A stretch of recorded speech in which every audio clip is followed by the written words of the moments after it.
प्रिय विद्यार्थी मित्रों, आज આપણે ઇંગ્લિશમાં વાક્ય રચનાઓનો અભ્યાસ કરીશું। ઇંગ્લિશનો પાયો એટલે કે વાક્ય રચનાઓ। ઇંગ્લિશમાં વાક્ય રચનાઓ સારી રીતે આવડે તો ઇંગ્લિશ લખતા, વાંચતા, બોલતા, સમજતા તેમજ ગ્રામરના ટોપિક પણ ઈઝીલી આવડે। ઇંગ્લિશમાં ટોટલ 12 વાક્ય રચનાઓ છે અને 12 વાક્ય રચનાઓનો આપણે ડિટેલમાં અભ્યાસ કરીશું અને યાદ રાખીશું। કોઈ પણ ભાષામાં મુખ્યત્વે 3 કાળ હોય છે। વર્તમાન કાળ એટલે હાલનો સમય, ભૂતકાળ એટલે કે વીતી ગયેલ સમય, ભવિષ્યકાળ એટલે કે આવનાર સમય। તો આ 3 કાળને આધારે ટોટલ 12 વાક્ય રચનાઓ છે। સાદા કાળની 3 વાક્ય રચના, ચાલુ કાળની 3 વાક્ય રચના, પૂર્ણ કાળની 3 વાક્ય રચના અને ચાલુ પૂર્ણ કાળની 3 વાક્ય રચના। એટલે કે સાદો વર્તમાન કાળ, સાદો ભૂતકાળ, સાદો ભવિષ્યકાળ। चालू वर्तमान काल, चालू भूतकाल, चालू भविष्यकाल। पूर्ण वर्तमान काल, पूर्ण भूतकाल, पूर्ण भविष्यकाल। चालू पूर्ण वर्तमान काल, चालू पूर्ण भूतकाल, चालू पूर्ण भविष्यकाल। तो आ 12 वाक्य रचनाओं पैकी आपणे आजे सादा कालनी वाक्य रचनाओनो अभ्यास करवानो छे। सौ प्रथम छे सादो वर्तमान काल।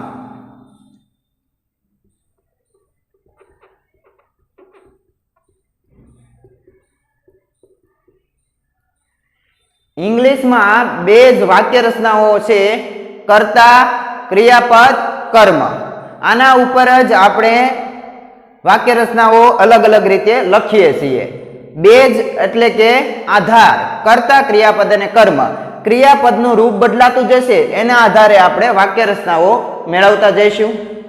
सादो वर्तमान काळ वाक्य रचना छे हकार, कर्ता प्लस क्रियापदनु मूल रूप अथवा क्रियापदनु एस के ईएस वाळुं रूप प्लस कर्म। अने त्यारबाद स्थळ, समय जे शब्दों आवे छे एने आपणे वारंवार लखीशुं नहीं। मुख्यत्वे आपणे कर्ता, क्रियापद अने कर्म लखीशुं। त्यारे कर्ता क्रियापदनुं मूल रूप, क्रियापदनुं एस के एस वाळुं रूप प्लस कर्म। तो अहीं आपणे बे ऑप्शन छे, क्रियापदनुं मूल रूप अने क्रियापदनुं एस के एस वाळुं रूप। तो आ बे ऑप्शन मांथी हमेशा आपणे एक ऑप्शन लखवानो होय छे अने ते कर्ताने फॉलो करे छे। एटले के कर्ताने आधारे आपणे पसंदगी करवानी होय छे। कर्ता तरीके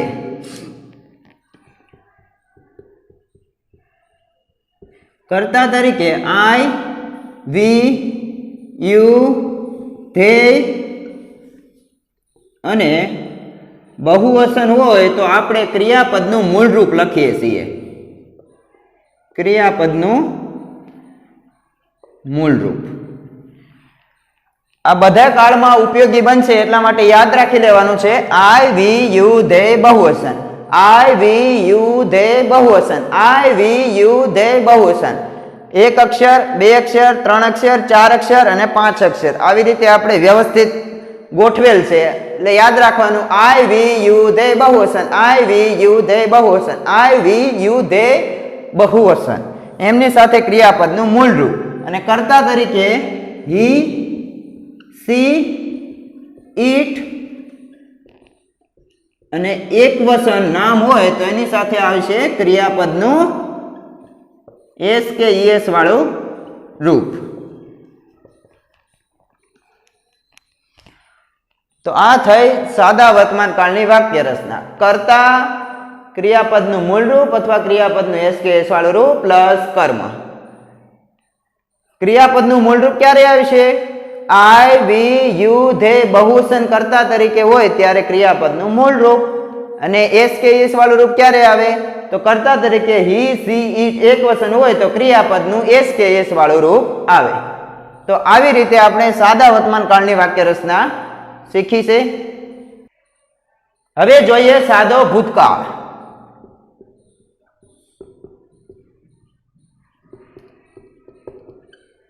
वाक्य रचना से हकार, કર્તા પ્લસ ક્રિયાપદનું બીજું રૂપ પ્લસ કર્મ. ઇંગ્લિશમાં 12 વાક્ય રચનાઓમાં ફક્ત એક જ જગ્યાએ ક્રિયાપદનું બીજું રૂપ આવે છે અને તે છે સાદો ભૂતકાળ હકાર વાક્ય રચના. આ યુનિક છે એટલે આપણે સ્પેશિયલ આપણે યાદ રાખી દઈશું કે ક્રિયાપદનું બીજું રૂપ સાદો ભૂતકાળ હકાર વાક્ય રચના. કર્તા ક્રિયાપદનું બીજું રૂપ કર્મ. કર્તા તરીકે ગમે તે હોય આઈ વી યુ ધે બહુવચન હી સી ઈટ એકવચન ત્યારે ક્રિયાપદનું બીજું રૂપ જ વાપરવાનું આવે છે. આખા ઇંગ્લિશમાં એક જ જગ્યાએ ક્રિયાપદના બીજા રૂપનો આપણે ઉપયોગ કરીએ છીએ. તે કાળ છે સાદો ભૂતકાળ. કર્તા ક્રિયાપદનું બીજું રૂપ પ્લસ કર્મ.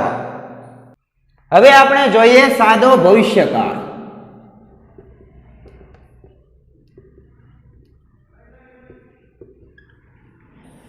ભવિષ્યકાળની વાક્ય રચનામાં કર્તા પછી હંમેશા શેલ વિલ આવે. હકાર વાક્ય રચના હોય ભવિષ્યકાળ હોય તો કર્તા પછી હંમેશા શેલ વિલ આવે અને શેલ વિલ પછી ક્રિયાપદનું મૂળ રૂપ જ આવે. આ યાદ રાખી લેવાનું છે કે ભવિષ્યકાળ હોય કર્તા પછી હંમેશા શેલ વિલ આવે અને શેલ વિલ પછી હંમેશા ક્રિયાપદનું મૂળ રૂપ આવે.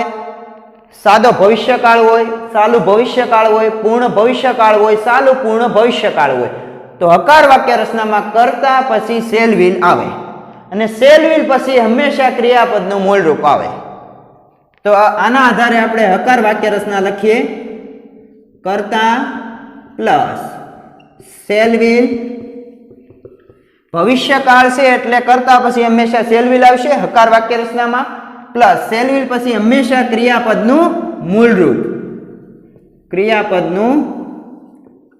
રૂપ પ્લસ કર્મ. તો અહીં નિયમ આપ્યો કે ભવિષ્યકાળમાં હકાર વાક્ય રચનામાં કર્તા પછી હંમેશા શેલ વિલ અને શેલ વિલ પછી ક્રિયાપદનું મૂળ રૂપ આવે.